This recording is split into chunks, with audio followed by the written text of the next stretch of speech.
At 62, Melissa Gilbert finally broke her silence about the family secret that shaped every moment of her childhood. For decades, America cherished her as Laura Ingalls Wilder, the innocent prairie girl who taught us about family, faith, and finding joy in simple things.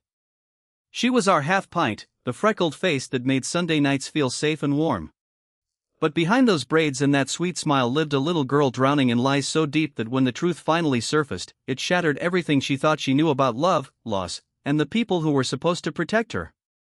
The secret wasn't just about her adoption. Most fans knew about that. It wasn't even about growing up in Hollywood's spotlight, though that came with its own darkness. The secret was about death, deception, and a family conspiracy that lasted for years. And when Melissa finally learned what really happened to her father, the discovery didn't just change her past. It rewrote her entire understanding of who she was and why she had spent a lifetime searching for something that always seemed just out of reach. That search began on the day she was born. May 8, 1964, in Los Angeles. Before she took her first breath, her future was already being decided by strangers. Her birth mother, barely out of her teens, had made an impossible choice. Within hours, baby Melissa was placed into the arms of Paul Gilbert and Barbara Crane, two people whose names carried weight in Hollywood circles. Paul was an actor known for his work in television. Barbara was a dancer whose father, Harry Crane, had created the Honeymooners. This wasn't just adoption. This was insertion into a world where image mattered more than truth and where even the most basic facts about family could be twisted into whatever story served the moment. From her earliest memories, Melissa sensed something wasn't quite right. Not in any way she could name as a child, but in the spaces between what people said and how they said it. In the quick changes of subject when certain questions came up. In the way adults would exchange glances when she asked about her father's family or why she looked so different from everyone else. These weren't conversations she was old enough to have, but children feel what adults think they're hiding. And what Melissa felt was that the people who loved her were also lying to her. That feeling would follow her for decades, through the fame that came with Little House on the Prairie, through marriages that couldn't fill the emptiness, through battles with addiction that nearly destroyed her, and finally to this moment when she decided that keeping other people's secrets was no longer worth the price she had paid.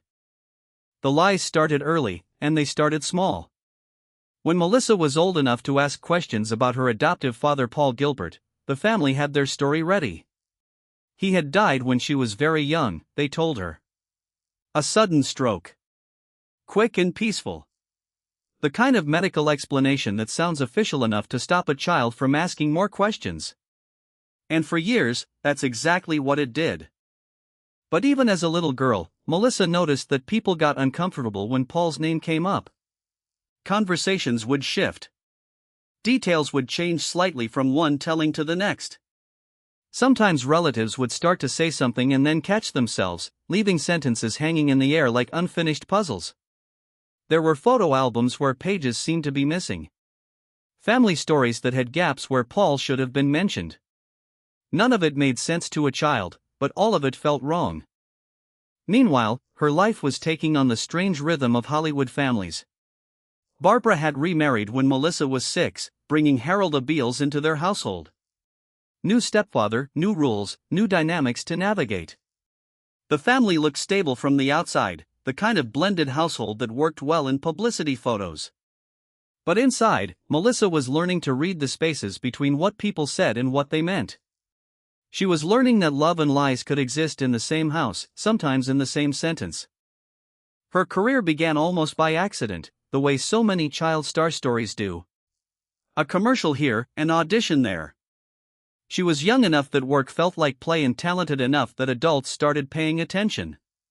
When she landed the Alpo commercial with Lauren Bacall, it should have been just another cute kid moment.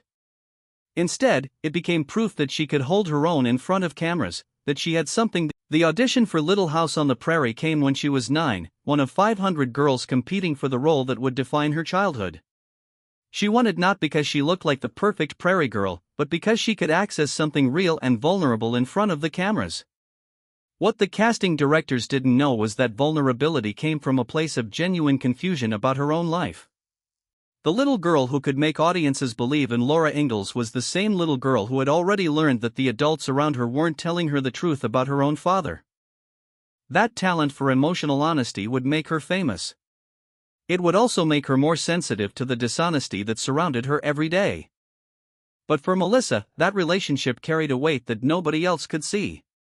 Here was a man who showed her the kind of steady, present fatherhood that she had never experienced in her own life.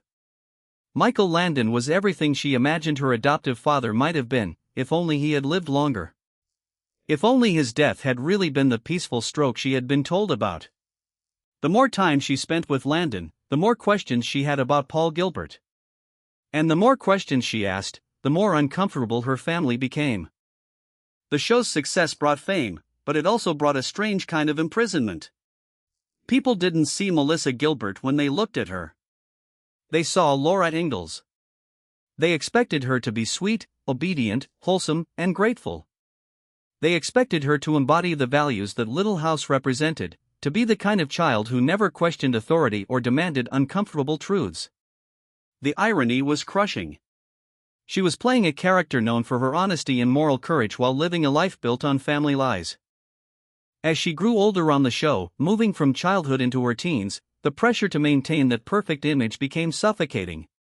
She was supposed to be thankful for her opportunities, gracious about her fame, and silent about anything that might tarnish the wholesome picture. But inside, she was developing a different kind of strength. She was learning to recognize when people weren't telling her the truth. She was getting better at reading the signals that adults thought they were hiding. And she was starting to understand that the questions about her father weren't going to disappear just because other people wanted them to. By the time she was 16, working long days on the set and studying for 3 hours with tutors, Melissa had learned to live in two worlds at once. There was the public world where she was Laura Ingalls, America's sweetheart. And there was the private world where she was a girl with a growing suspicion that the most important story of her life had never been told to her straight. Those two worlds were about to collide in a way that would change everything. The truth came to her in pieces, the way devastating revelations usually do. Not as one dramatic moment, but as a slow accumulation of details that eventually formed a picture too clear to ignore. By her early 20s, Melissa had developed the kind of stubborn curiosity that comes from years of sensing that important information is being withheld. She had also developed the resources to do something about it.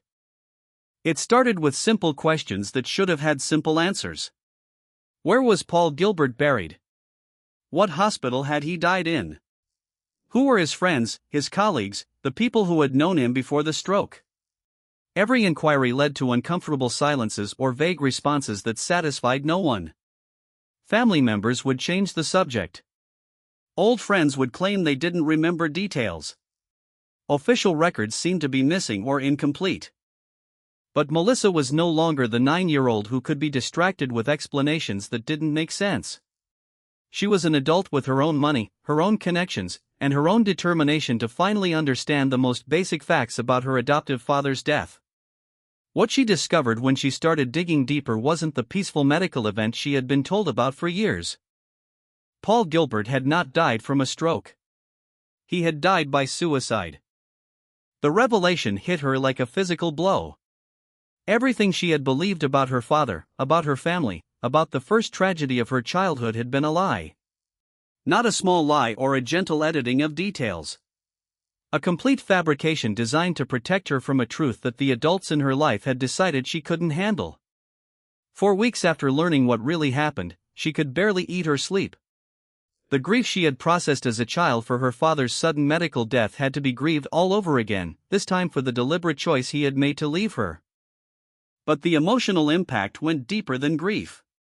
It was This wasn't just about her father's death anymore. It was about discovering that the people who claimed to love her had been willing to build that love on a foundation of lies. The discovery that her adoptive father had died by suicide didn't just rewrite Melissa's past. It rewrote her understanding of love, truth, and what it meant to protect someone. For years, she had struggled with a deep sense that something was missing from her life, an emptiness that fame and success couldn't fill. Now she understood where that emptiness had come from. It wasn't just the loss of her father. It was the loss of her right to know her own story. That betrayal shaped everything that came after.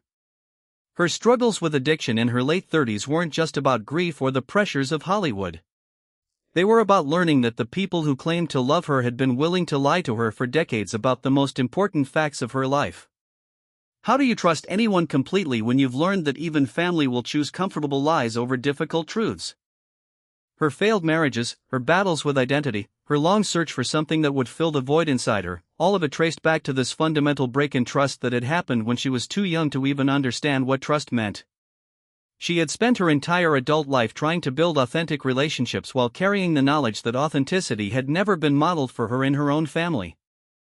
The plastic surgery, the desperate attempts to hold on to youth, and the years of trying to be what other people wanted her to be, all of it was connected to this early lesson that truth mattered less than maintaining appearances. If her own family could construct an elaborate fiction about her father's death and maintain it for years, then maybe nothing was as real as it seemed. Maybe everything was performance. But at 62, something shifted. Perhaps it was the distance from Hollywood that allowed her to see clearly. Perhaps it was the hard-won sobriety that gave her the strength to face difficult truths. Perhaps it was simply reaching an age where keeping other people's secrets no longer felt worth the cost. Now, when Melissa Gilbert looks in the mirror, she sees a woman who has earned every line, every gray hair, and every hard lesson. She sees someone who survived not just the loss of her father but the deeper wound of learning that love and lies had been tangled together in her family from the very beginning. And finally, she sees someone strong enough to tell the truth, even when that truth makes other people uncomfortable. At 62, she has learned that protecting other people's comfort is never worth sacrificing your own understanding of who you are and where you came from.